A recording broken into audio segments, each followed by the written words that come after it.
Hello friends, unique coaching centre में मैं दिलीप मौर्य आपका फिर से स्वागत करता हूं। दोस्तों, लगातार यूनिक कोचिंग सेंटर आप तक हर सब्जेक्ट से रिलेटेड वीडियोज आप तक पहुंचा रहा होगा। उम्मीद करता हूं कि आप सभी लोग वीडियो का भरपूर आनंद ले रहे होंगे, क्योंकि इस समय लॉकडाउन का दौर चल रहा है। घर पर रुके रहें और यूनिक कोचिंग सेंटर के द्वारा जितने भी वीडियोज आप तक पहुंच रहे हैं उनको देखते हुए स्टडी पॉइंट अपना मजबूत।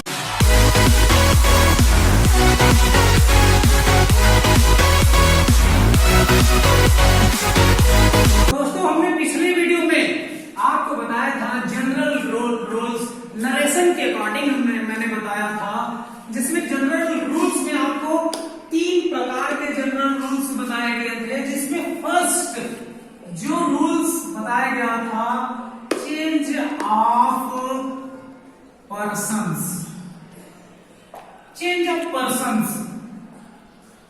पर्सन्स मतलब पर्सन्स के परिवर्तन के साधारण नियम। मैंने पिछले वीडियो में ही चर्चा किया था इसके बारे में, और एक बार बता दें आपको फिर से, जनरल रूल्स के अकॉर्डिंग 3 रूल्स आपको मोस्ट इंपॉर्टेंट रूल्स हैं जो वो बताए जाते हैं। पहला चेंज ऑफ पर्सन्स, दूसरा चेंज ऑफ टेंस, तीसरा change of other parts of speech. जिसमें सबसे मोस्ट ऑफ इंपॉर्टेंट अगर जनरल रूल्स है तो वह चेंज ऑफ पर्सन्स है, जो कि हेडिंग के माध्यम से मैंने आपके सामने लिखा है। क्यों? क्योंकि नरेशन, जितने भी नरेशन आपको मिलेंगे उनमें हर सेंटेंस में आपको चेंज ऑफ पर्सन्स के रूल को पढ़ना और उसका आना जरूरी है। इसलिए मैं कह रहा हूं कि इसका पढ़ना बहुत ही मोस्ट इंपॉर्टेंट है। दोस्तों, जो भी मैं रूल्स इसमें बताऊंगा उसको ध्यान से पढ़िएगा, वरना आपको नरेशन न के बराबर आपको इसका बारे में जानकारी प्राप्त कर पाएंगे अगर पर्सन्स के बारे में नहीं पढ़ा तो। दोस्तों, सबसे पहले हम जानेंगे कि पर्सन्स है क्या। आखिर पर्सन है क्या?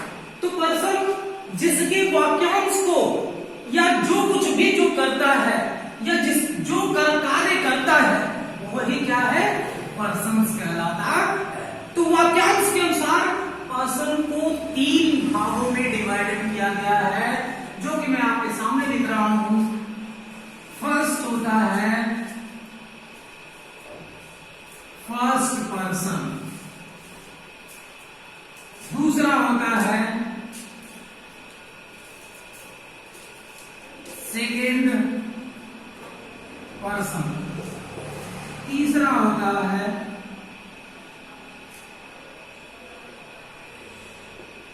Third person. आपके सामने मैंने लिखा फर्स्ट पर्सन, सेकेंड पर्सन और थर्ड पर्सन। 3 चीज मैंने आपको पर्सन्स को डिवाइडेड जो बताया था, मैंने इसके बारे में तीनों आपको डिस्क्राइब कर दिया है।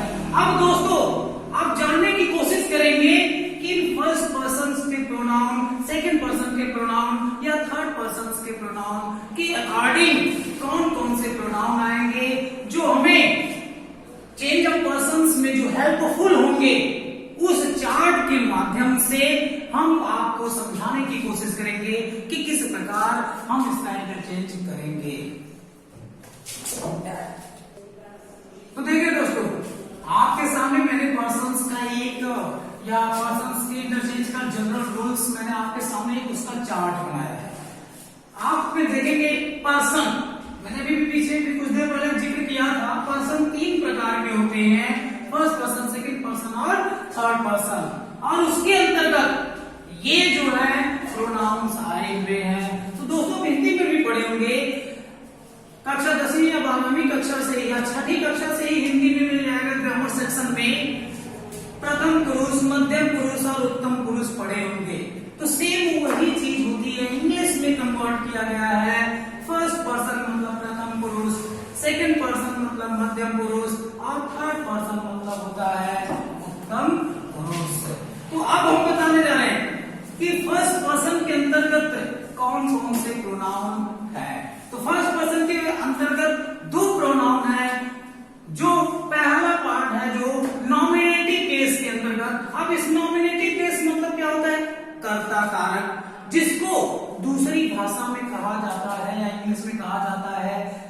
ऑब्जेक्टिव केस भी कहा जाता है।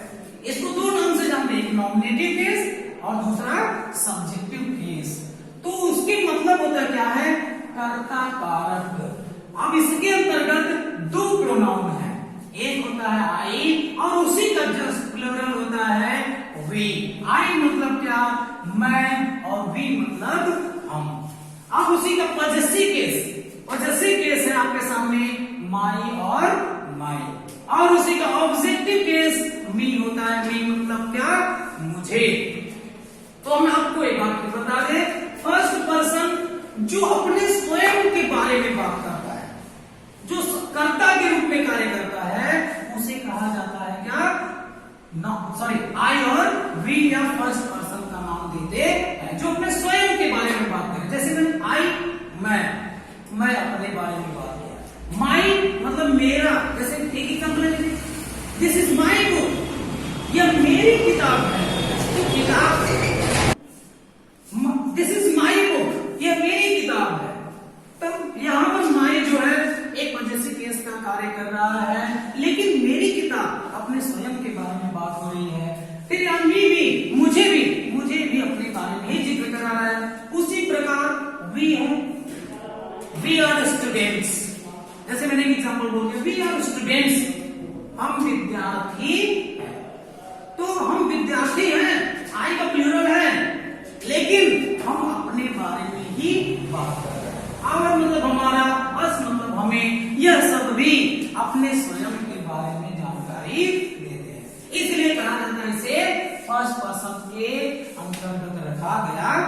अब सेकेंड पर्सन यू मतलब होता है तुम, जिसे कहा जा सकता है, सिंपल वर्ड में कहा जा सकता है कि दूसरा व्यक्ति या सुनने वाला। जैसे मैंने पूछ दिया, कुछ भी कर दिया, यू तुम, मैंने अपने बारे में नहीं बात किया, दूसरे किसी बारे में बात किया। जैसे तुम दूसरा व्यक्ति है, सुनने वाला है मेरी बात को, इसलिए वो ऐसे क्या है, सेकंड पर्सन में रखा गया। और उसी का पॉजेसिव केस है योर और योर्स, तुम्हारा या यू मतलब क्या, आपका, या ऐसा एग्जाम्पल के तौर पे आपको समझा दिया गया। अब थर्ड पर्सन जिसके अंतर्गत चार प्रोनाउन है, ही, सी, इट या दे। यह ऐसे प्रोनाउन थर्ड पर्सन के अंतर्गत रखे गए जो जिनके बारे में बात किया जाए। जैसे he is a boy, वह एक लड़का, he is a boy, वह एक लड़का है, या she is a girl, वह एक लड़की है। तो मैंने लड़की के बारे में बात किया, ना अपने बारे में बात किया, ना दूसरे व्यक्ति के बारे में बात किया। हमने क्या है, किसी के बारे में बात किया या चिंतन किया। तो यह एक मैजिकल चार्ट है जिसके माध्यम से हम जो है जनरल रूल्स का पहला पढ़ाई किया हमने, या स्टडी किया। चेंज ऑफ पर्सन्स मतलब क्या, पर्सन्स के साधारण नियम या बदलने के साधारण नियम, जिसमें यह चार्ट आपको लर्न करना या स्टडी करना मोस्ट इंपॉर्टेंट है, क्योंकि नरेशन में इनका यूजेस आपको कॉमन रूप से हर सेंटेंस में मिलेगा। किसी एक सेंटेंस ऐसा नहीं मिलेगा जिनमें इनका परिवर्तन न हो। आपको हर सेंटेंस में ऐसा इन सभी का यूजेस, इनका इंटरचेंजेस आपको मिलेगा। अब अगले वीडियो में मैं आपको जो है इसका इसको चार्ट को याद कर लीजिएगा स्टडी करने के बाद। अब आगे वाले वीडियो में मैं इसके यूज कैसे होते हैं, कब इनका इंटरचेंजेस होंगे, उसमें बताया जाएगा। तो उम्मीद करता हूं दोस्तों आपको हमारा यह वीडियोस या यूनिक कोचिंग सेंटर की ओर से जितने भी वीडियोस आप तक पहुंच रहे हैं वह आपको पसंद आ रहे होंगे। अगर कोई भी प्रॉब्लम या कोई भी क्वेश्चंस हो तो कमेंट बॉक्स में अपने क्वेश्चन को लिखें और आपके आंसर को प्रोवाइड किया जाएगा।